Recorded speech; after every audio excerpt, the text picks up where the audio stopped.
in. It's a non-football Thursday here on Birds 365. You got your Mac and Mac guys, McMullen and McDonald here hanging with you. Yeah, it's just kind of weird, Johnny Mac. When we start these shows, I note what day it is, what time of the week is, and we're leading up to a weekend full of football. Yeah, not happening this week. Unless, of course, you're going to be watching the XFL. XFL, baby. Yeah. Yeah, USFL starting soon, too. They had a draft. I don't know how. I don't know how that works, but they had a just draft. I just read a note that the XFL ratings were not great. Excuse me, XFL XFL, yeah. compared to a couple of years ago, pre-pandemic, when they had to shut it down. They actually did bigger numbers than they did this time. And I don't know about you, but I have ESPN on basically all weekend. When I get up in the morning, I put on ESPN. I just leave it on there all day before I get to doing my CBS shows, jump around, watch the college basketball games. They made a push last weekend to try and get the XFL over. As a wrestling guy, I know you understand what I mean by that term when I say get them over. Rock following him around to camps and meeting with guys, and a Hawaii kid who was trying to get you to feel good about the XFL. Yeah, not good.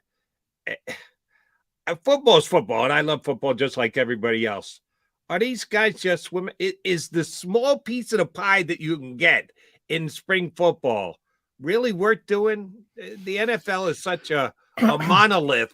There's a word we used here on the show within the last month. Are they just swimming upstream and wasting their time? I think so. I've had it talk. Now, I think it's great for players, developmental players who don't want to give up on their NFL dreams. So there's two sides to it. But, the people, and I know this because I'm a wrestling guy, why Vince restarted it is, there was sort of pre-pandemic, there was a television boom when it came to rights fees. And the goal was never to compete with the NFL. It's not about competing. It's not about competing with the NFL now. It's about getting rights fees from TV providers because very few things on television, people haven't noticed, draw ratings anymore. With the explosion of streaming and things like Netflix and Hulu and Apple TV versus traditional television providers, about the only thing that provides consistent ratings is professional sports. So the thought is, they're giving out these rights fees, and Vince McMahon, I'm talking about, went through it with his wrestling company. It just exploded. I mean, he makes over $1 billion a year for TV rights. It's like, if I can get $200 million a year, which is a drop in the bucket compared to the NFL, you can make a very, very profitable business. And that was the goal, and that was the plan, and that was the business plan. And the pandemic hit, and obviously everybody pushed back, pulled back from a spending aspect.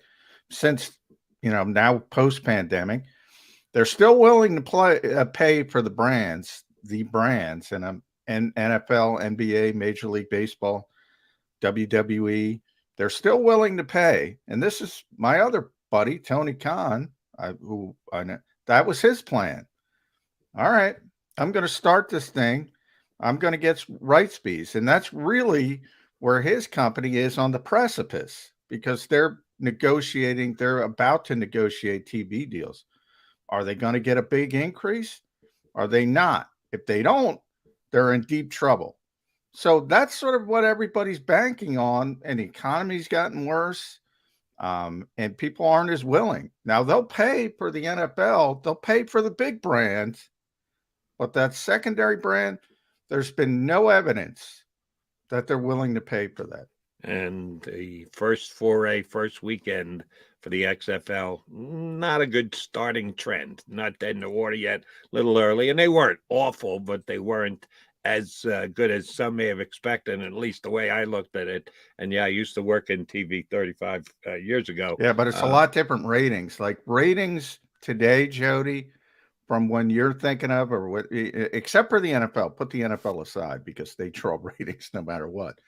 But ratings, if you draw 4 million people on network television on a Friday night, that's unbelievable. Now, it would have been a disaster. Would have got you canceled inside of 2 weeks, 20 years ago, maybe 10 years ago.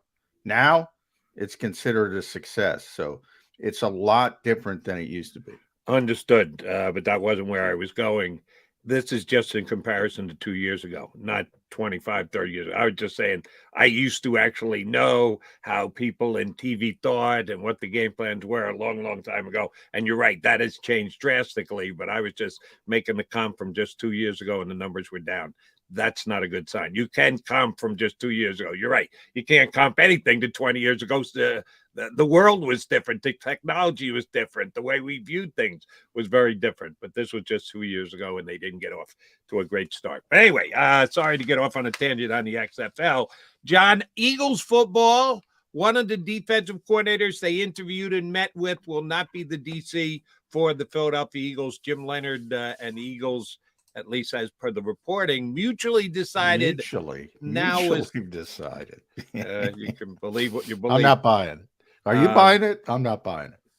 Probably not. I think one, and I don't know that I don't buy it, but when you say mutually, you think it was 50-50. They looked at each other at the same time and said, nah. No, I do not believe that. I believe one of the two parties was more in the lead of deciding it wasn't going to work out. Eagles. But if not, I think that Jim Leonhard might have been able to read the room and say, all right, I'm not getting this one. They're going another direction. So you do that often. I've done it in my life. I'm sure you've done it as well. You break up with her before she breaks up with you. You see the hammer coming, so you go, no, let me make my decision here ahead of time. Either way, doesn't matter. It's irrelevant. It's not happening. I thought it was a good name. I'm a Leonhard guy because he gave my Jets 2 very good years as an undersized, hard-fighting safety those are the guys who I think usually make good coaches. I didn't study him enough or know him enough at Wisconsin to go, and he was great at this and not so good at that.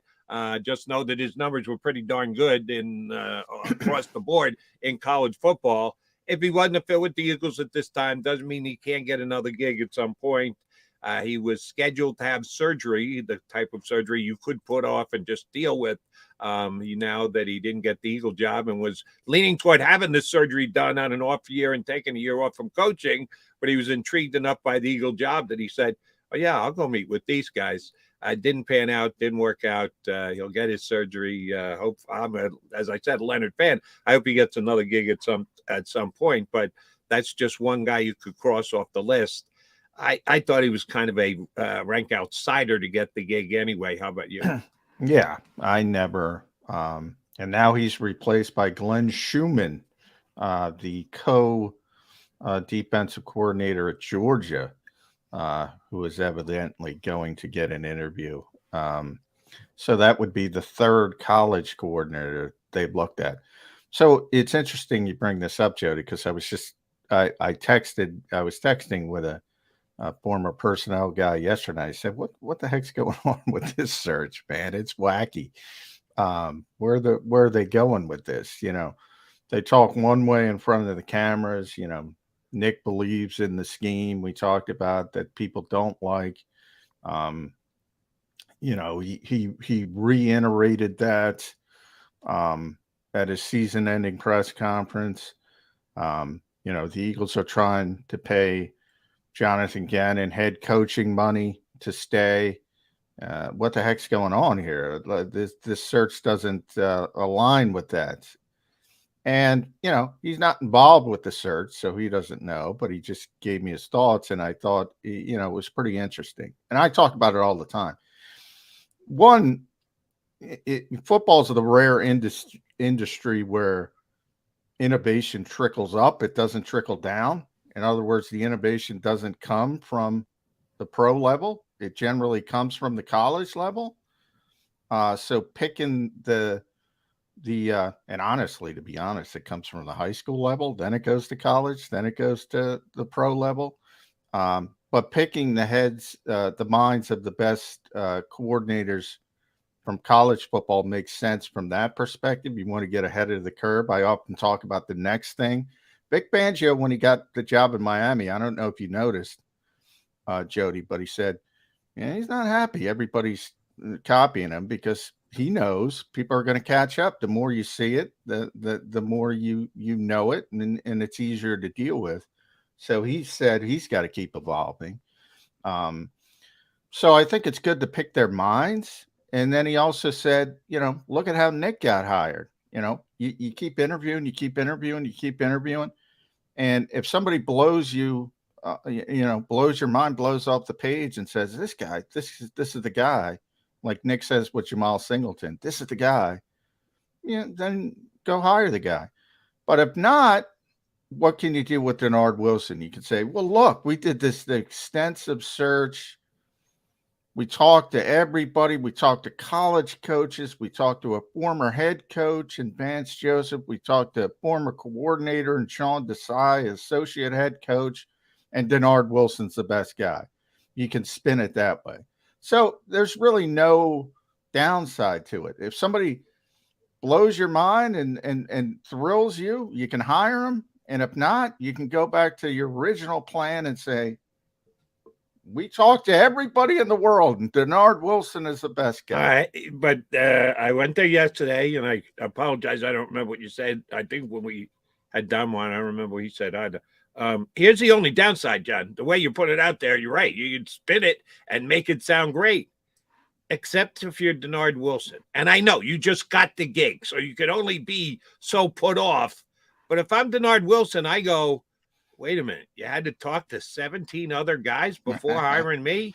And how many other guys did you talk to before hiring Brian Johnson? Nobody. That would be zippity doodah. And they may come up with a name or two, and it may be one of those faux interviews because they already got their guy. So you're going to tell me that you're giving me all the power of the defensive side, where I'm more on my own with Sirianni being an offensive coach than Brian Johnson. But Brian Johnson, you basically handed the job to, and I had to sit around sweating, waiting to see that you guys selected me as the defensive coordinator. Yeah, I don't know that that's a good situation for the Eagles to be in. No, I mean, I think that's kind of part of the industry. I mean, Dennard's only 40 years old. Another young coach from that perspective. He's never been a coordinator before. I mean, yeah, you could say the same thing about Brian Johnson, but Brian's even younger than that. But Brian has a long history with Jalen Hurts. It's kind of obvious why they're going with Brian Johnson. Honestly, I think it's probably more of an issue with Kevin Patullo, because technically, he would be higher on the chart and would be, getting jumped over. Whereas Dennard, it's part of the industry. 40-year-old guy's never been a coordinator. I don't know how much cachet you can bring to that and say, oh, you're insulting me. I mean, maybe Vance Joseph, if Vance were here with his resume, longtime defensive coordinator, former head coach, I could see that a little bit more.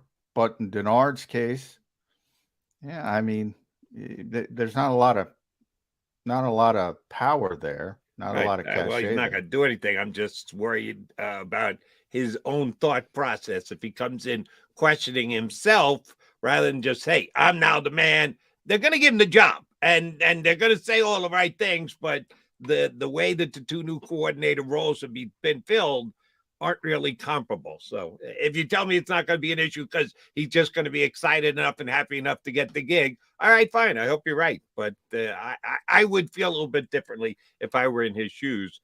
An interesting point you made about the relationship between the new potential offensive coordinator and the quarterback.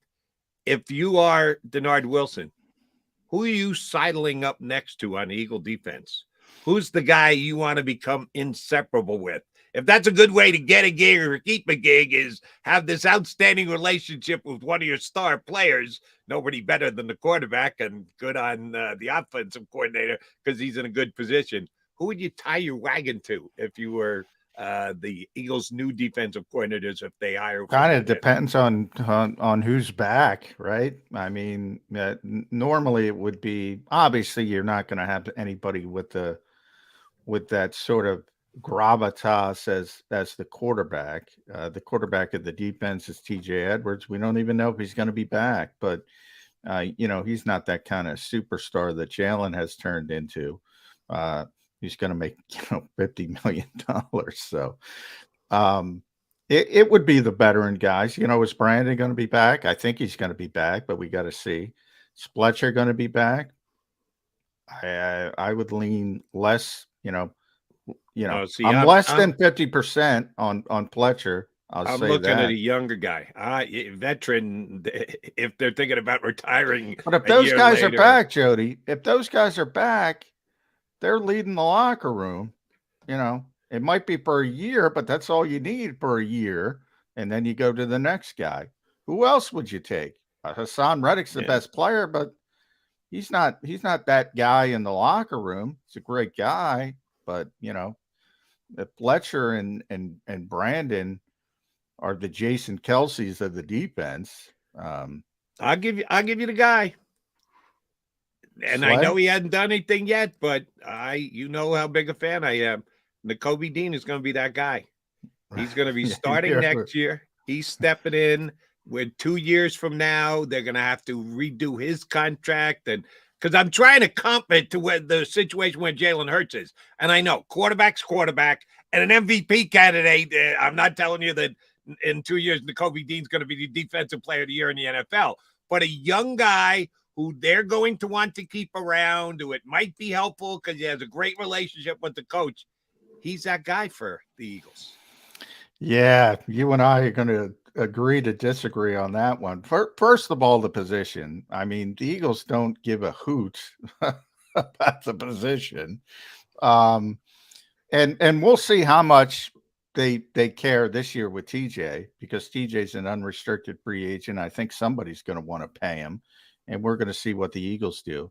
In theory, if the Eagles bring TJ back, Nakobe's going to slot in as the weak side linebacker, which is Kaiser White's role. I mean, I hope he plays well, but even if he plays well, and I've made this comparison before because he replaced, Roquan Smith at Georgia, and Roquan's such a good player and top 10 pick, yada, yada, yada. Look at Chicago. Chicago was like, the position is so devalued in the NFL. That's why I said, even though TJ's the quarterback of the defense, the position's too devalued. It's like snuggling up to a running back on the offensive side. It's not going to do much for you. Okay. Yeah, I'm a Nakobe Dean guy, and I'm still believing that when he gets a chance, he's going to end up being a big-time playmaker for the Philadelphia Eagles. All right, he's John McMullen. I'm Jody McDonald. Coming up in the next couple of minutes, he hasn't jumped into the green room yet, but we expect him to any minute. I know some of you guys on the stream have missed him this week. Our buddy Jeff Kerr is taking a little bit of a hiatus with Good Morning NFC East. So you haven't had a chance to tune in and find out what JK is thinking. Oh, we'll give you that chance. Jeff Kerr scheduled to